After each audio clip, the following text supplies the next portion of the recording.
The House Committee of Government Operations will come to order. Will the clerk please take attendance? Chair Liberati. Here. Representative Sahotsky. Here. McFall. Here. Posthumous. Here. Green. Here. Mr. Chair, you have 5 members present. You have a quorum. Representative McFall moves to approve the minutes of the June 14th meeting with no objection, so ordered. Now I need a motion to refer House Bill 4825 to the Natural Resources, Environment, Tourism, and Outdoor Recreation Committee. Representative Pawlicki makes that motion. Clerk, will you take the roll? On the motion to refer, Chair Liberati. Yes. Representative Sahotsky. Yes. McFall. Yes. Posthumous. Yes. Green. Yes. Mr. Chair, you have 5 yeas, 0 nays, 0 passes. House Bill 4825 is re-referred to the Committee on Natural Resources, Environment, Tourism, and Outdoor Recreation. Next, we're going to be taking up House Bill 4722. To speak to our bill, we have Representative Scott.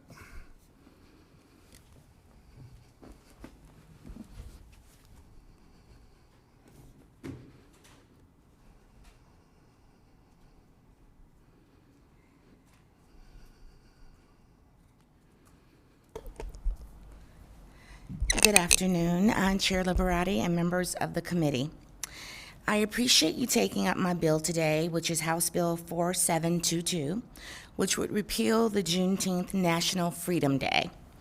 I appeared before this body in early June of this year for testimony on my House Bill 4457, which designates June 19th of each year as Juneteenth. As you know, Juneteenth commemorates the day in U.S. history when the last slaves in Texas received the news that the Emancipation Proclamation issued by President Abraham Lincoln on June 19th in 1865 declared all slaves free. The news came to these slaves 2 years after the fact.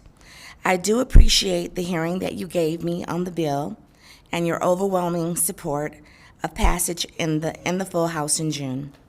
The bill is over in the Senate Civil Rights, Judiciary, and Public Safety Committee awaiting a hearing. I have also tie-barred to the bill before now, which is House Bill 4722, and which is the reason why I'm here today and asking for your help. As we worked on House Bill 4457, we discovered that back in 2005, the legislature enacted a bill to create Juneteenth National Freedom Day, which falls on the 3rd Saturday in June of each year, but not necessarily on June 19th. Unfortunately, we could not amend House Bill 4457 to repeal this day, and thus a subsequent bill was needed to make this change. Obviously, the Juneteenth National Freedom Day was enacted pre-state and pre-federal holidays that officially declared June 19th as Juneteenth. It is important to avoid unnecessary confusion and duplicate holidays in state law by repealing the Juneteenth National Freedom Day. Doing so will allow Michigan law to reflect the date accurately and consistently for the Juneteenth holiday as June 19th. It is important to note that my bill preserves the recognition of Sojourner Truth Day, which occurs on November 26 each year and is included within the act that creates Juneteenth National Freedom Day. Although I am sure I do not need to give anyone here on this committee a history lesson, Sojourner Truth was an ex-slave and an important voice and advocate in the anti-slavery movement in America. What people may not know is that she had strong ties to the state of Michigan, having moved to Battle Creek area in the 1850s and remaining there until she died until 1853. In light of her work and the contribution she made to this country and the state, my bill continues to honor her and only repeals the Juneteenth National Freedom Day. Again, I thank you for hearing my bill today, and I welcome your support. Thank you, Representative. Any questions? Nope, you're off easy. No questions? Great. Thank you again.